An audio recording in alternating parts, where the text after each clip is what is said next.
Good morning, people. Well, sort of a good morning. This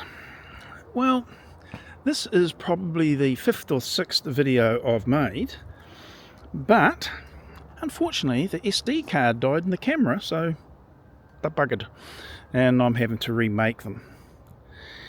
Yeah. What have I been up to? Well, just a wee bit of a peruse around the Ponderosa. I've been working on the property since I came back from holidays. I took an unusual length holiday and went and visited my rallies, and this over in Australia. Very, very hot, lovely time, good people, and I came home to do some work and I scarified the lawn, hence why it's looking particularly ugly. And scarified it, re-sowed it, and nothing's growing. Well, I wonder what that's about. Anyway, I'll have to scarify this one. It actually already needs another mow, and it hasn't been that long. Anyway, back out to the workshop for some of the flaming videos that I had made. Now, let me cough a bit, literally. What I've done here is, if you have followed any of the other videos, is that I had attempted to make a bar with very accurately measured and drilled and threaded holes at 100mm centers. That would permit me to use multiples of those. I've got some other lengths over there, but would have been able to use a combination of these to make the 3, 4, 5 triangulation method for making an MFT style of top. Yay! So this turned out to be not the actual item, but a prototype, or if some people would say an expensive garden stake, because try as I might, and I really did try to do all the things necessary to mark accurately those points, center pop them, pilot drill them out to the correct size and tap them. Yeah, it didn't work out quite as exact as I would like. At cursory glance, you think it's pretty darn good. Agree with that. But when you start getting down to those very fine fractions of a millimeter, they weren't where they needed to be. So the idea there actually was that I could do it in the workshop, show you how clever I was, and then you too could replicate what I just did, and you would look at me with great favor in the future. Well, yeah, it didn't work that way, did it? And I went to the effort, quite some effort, and it just wasn't accurate enough. And I thought, well, bugger it. I'm going to have to go and do the very thing I didn't want to do and get a company to laser cut me some pieces of steel, and I could make up the 3, 4, 5 triangulation method, and in different sizes. So that's what I've done. And I'm going to show you the setup that I used for it, because it made the world of difference. Previously, my tapping experience with this 10mm thick steel was this. This was part of the stuff that I got cut here, got them done at the same time, and I tapped these with a slightly different approach, and there's like 80 holes there, whatever it is, 70 holes. It was a lot of work and a lot of effort. I had 80 holes to drill in these 5 bars. So I came up with a better methodology, and it was the world of difference. It really was. Anyway, this plate is designed to work in conjunction with these. These holes here are drilled out at 20mm centers. These are 25, being a logical division of the 100. Another cough.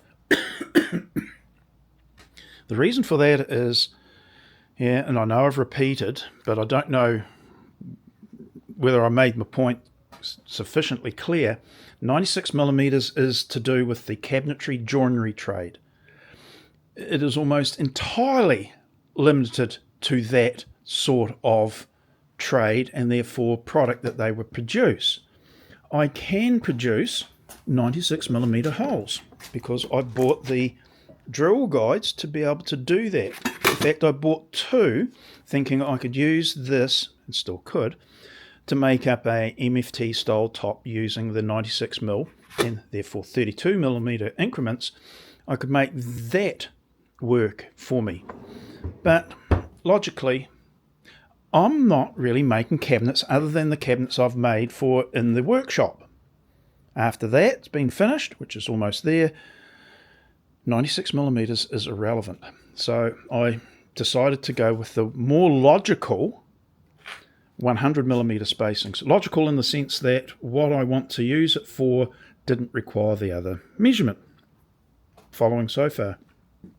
So that's what I did. I got the laser cutting company to do me up 5 bars with 16 holes. So it will have 15 spaces.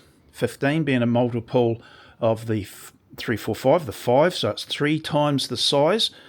And it also gives me the claim to fame for this instance, it being accurately spaced.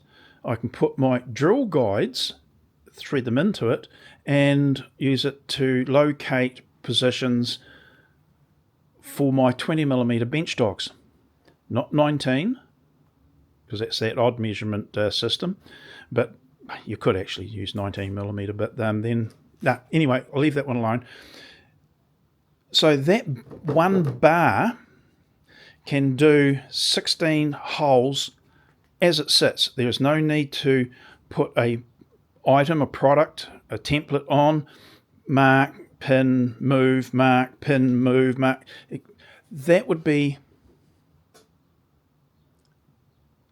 really, I'm pausing to get the wording correct.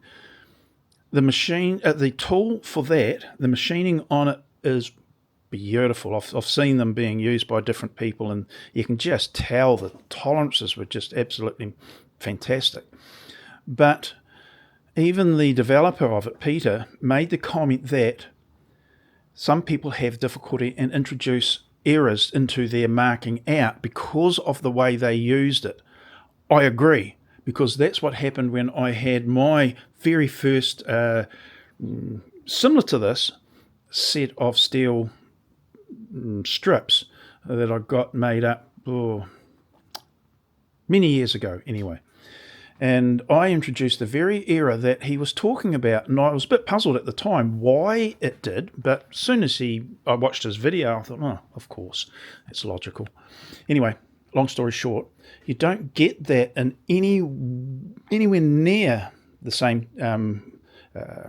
situation, because this is static for all the way along. You put one bar in, 16 holes, as I said. It being able to be used for a 3, 4, 5 method, you can then do the other holes and put the bars on and locate them and spot the holes in one strip. If you want accuracy, that is probably the better way of going. The laser cutting of these 5 bars and that plate was about 50% of the path system that I'm talking about. If I were to want to make an MFT style top with the 96mm spacings, I could have logically gone with the path system, but I still think this, had it been measured out at 96mm, was a superior way of going for the reasons I just mentioned. Not light, not particularly bulky either. They can be popped up into a corner or on a shelf somewhere, but very good. And the thing is, it works in conjunction. Now, I don't know where I've put it. Oh, there it is. It works in conjunction with these other these parts of these tools that you can get through the different outlets. And this one is an Enjoy Wood product. This one here, I think, is probably Enjoy Wood as well. Don't know whether it's Hondui or Enjoy Wood, of course. They come with these bushings. And not only that, they have made available bushings with different bores sizes in it. So they can go down to 4 millimeters. That's a 5. Down to 4 millimeters. And they can go into the bars, thread it in nicely, because I did a good job on this one, which is good to know. Or you can put in these ones, which is a, can't read it, don't know whether I think that might be an 8mm. It's a fine thread, it's a 1mm pitched thread, but you can put the different bushings in because they're available, and you can spot drill into the melamine, giving you a locating point for your 20mm bench dog hole bit thingy. So these can locate into these holes and give me very accurate alignment for my drill.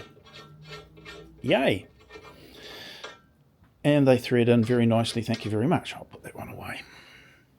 As I say, I've got the different sizes, 4, 5, 6, don't know about 7. Might be, we've got 8 or 9, 10, so there could be a 7 in there somewhere. Anyway, those increments. I've also got one that's made by another company that goes down to 3mm.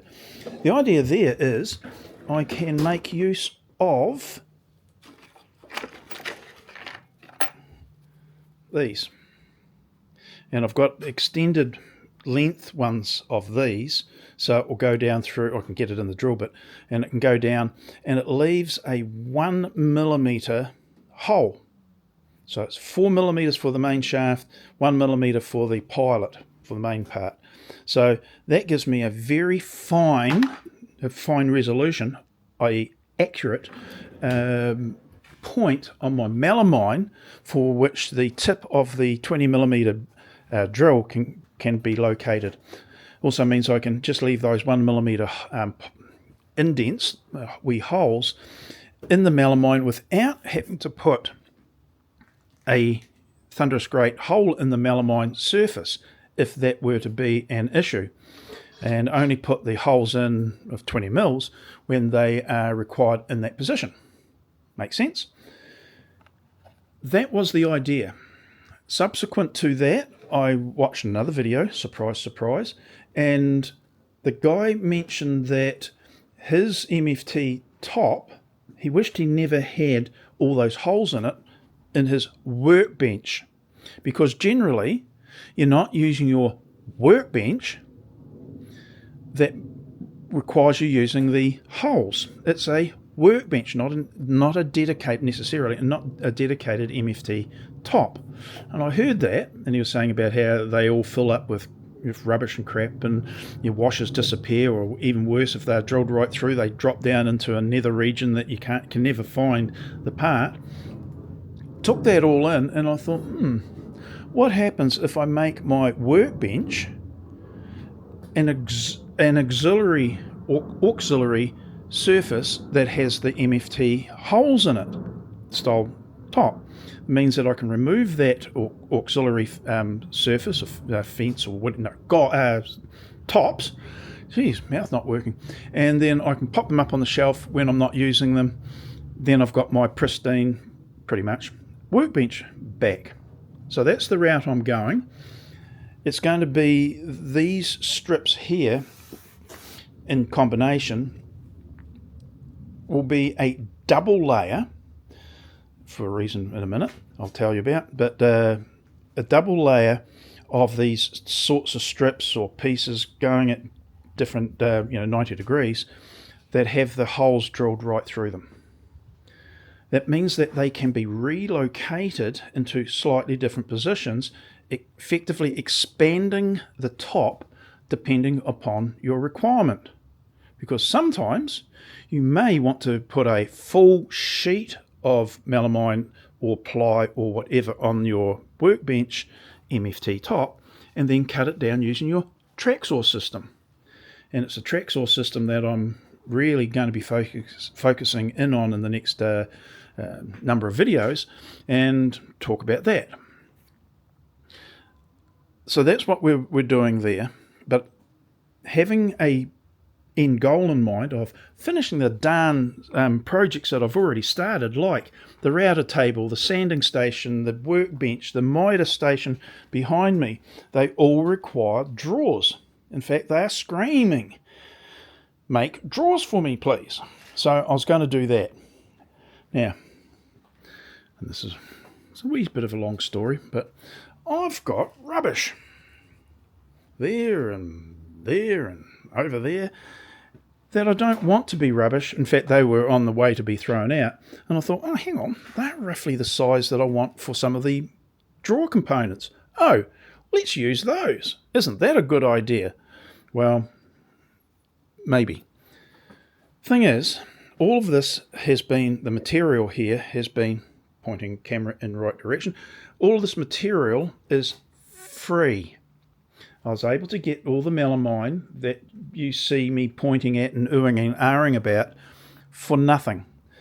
The local joiners will sometimes put stacks of it, like 5, 10, 15, 20 sheets out, or parts of, because they're either marked or cover sheets or offcuts or end of a job. And for them, it's just a pain in the neck. They have to pay to get dumped. And if they put it out on the road, magpies like me wander around, have a look and go, oh, I can use those. And we do. So I could just use bigger sheets or bigger parts of sheets to cut the components.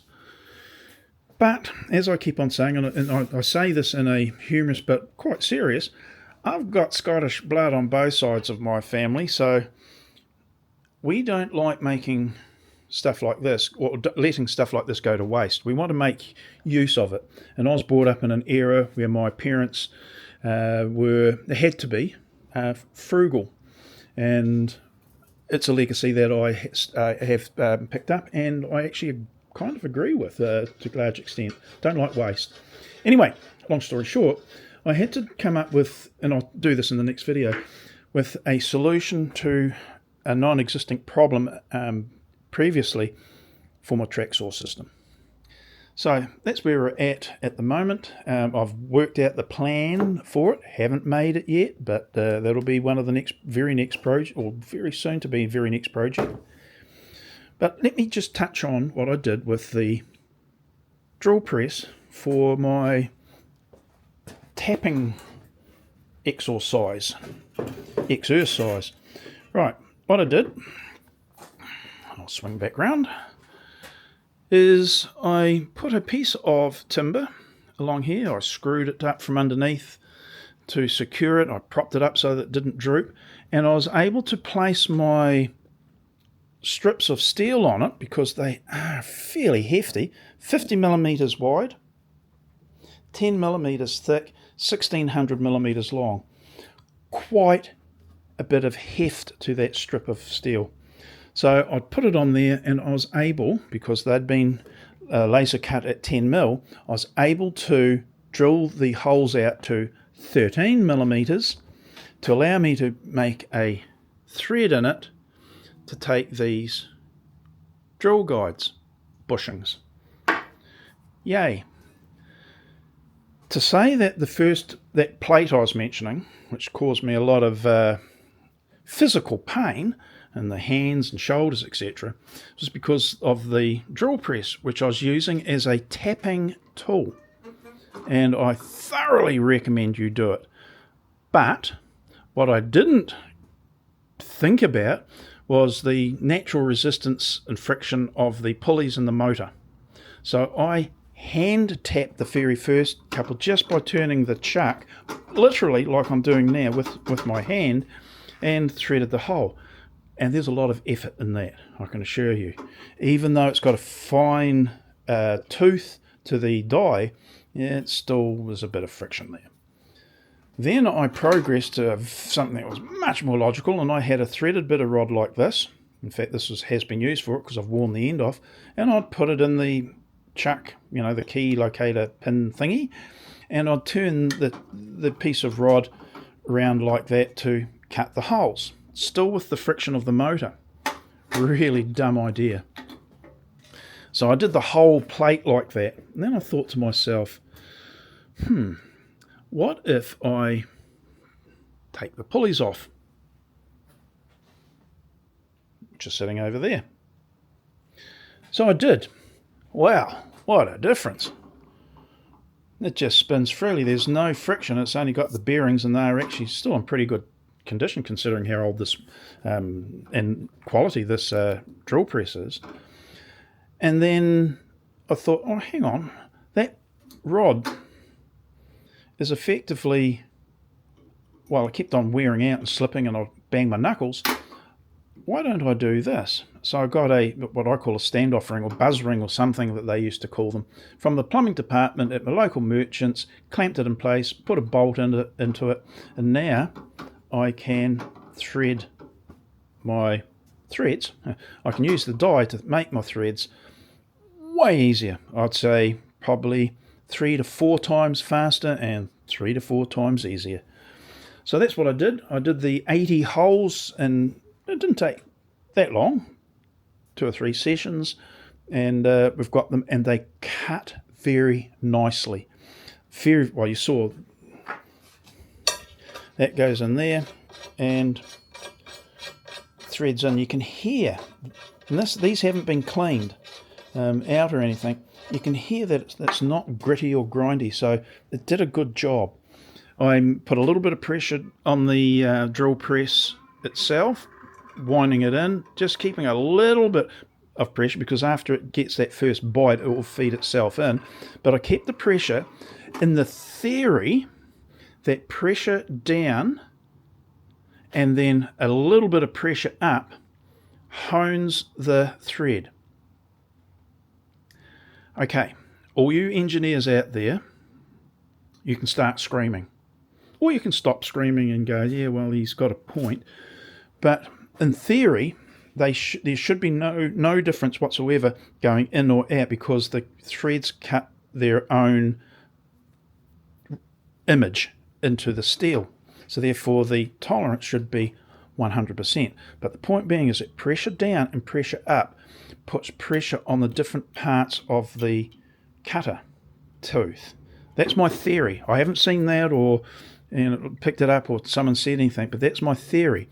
And the theory is, or has come from, sometimes when you spin things in and out, they have a natural,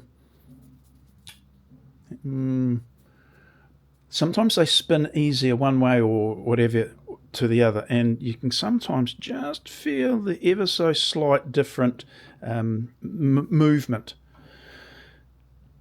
That was my theory, so I applied it, and it's, well, as I say, I'll repeat myself again because this may be worth considering. I put my thing at, it's got a tiny little bit of wobble because after all this will be machined slightly different to allow it to go into a thread. Slight wobble and bugger all up and down movement. I can't see it, but I can just feel it. So anyway, long story short, use your existing drill press, remove any friction that you're able to, and now you've got something that will. And this is nothing new. I'm not trying to claim anything that's like I didn't come up with this. I've seen this done many times. I've been using that approach for donkey's years on occasion, and then sometimes I'll just do things by hand. But by hand, you can never, and that's not, it can't, like that's a statement of truth. You can never have consistent plumb threads by hand. You need something like this that can replicate it time and time and time again, and with ease. So yeah, so this is a tapping machine. I'd actually looked at one of those tapping tools, big roundy thing with a big wheel on the top and all the rest of it. A, you can't get them, and B, even if you could, they're going to be expensive. So I thought, well, this is basically it here, isn't it? And with those few adaptions, this clamp on the chuck, that happens to be, it says it's a 40mm one, but it's not, it's 50mm. But anyway, with one of these type of clamps on it, a bolt. I was actually going to get another one and have the bolt out this side as well. Didn't really need it. I did all those 80 and holes, and I wasn't stressed at the end of it. It does hurt your hand even with a leather glove on. So anyway, so there's all that. All right, well, that's long enough. I've gone 25 minutes. I know you just love the sound of my voice, but my humour. But there you go, tapping machine. I had a friend come around the other day, and I just showed him just how easy it was, and he says, "Oh, can't you just turn it on?" And I'm going, "Well, no, not really. I don't think this particular machine is strong enough. In fact, it's not. Even if it was geared down low. Plus, it's got no reverse. So, would it have been easier if I could have power fed it down? Probably. But with the limitations that I've got, it worked just fine. Thanks very much." So there you have it. Where we're at the moment. 5 of these cut. 2 of them will be retained in their full length because I gain no benefit from cutting one of them. The other 3 will be cut at different lengths to create 3. Well, the combinations of these can then be used to make 3 sets for doing the 3-4-5 triangulation method. One is literally the 300, 400, 500, and the next one will be 6, 8, 12, and the other one, 9, 12, whatever it works out, the multiples. I think I mucked the other one up. With the longest one, of course, being 1500 spaces for the diagonal. So I think it's a good idea. Now I have to get a little bit more organised and decide where and how I want the top, and then do that. I've got stuff for it. Anyway, that's it for this video, replacing the previous videos that I lost, but can't really go worrying about stuff you can't do anything about. Okay, that's it. I'll make the next video. I'll talk about the accessory that became necessary for this particular project and why I've chosen it. Rightio, I'll see you in the next video. Bye now.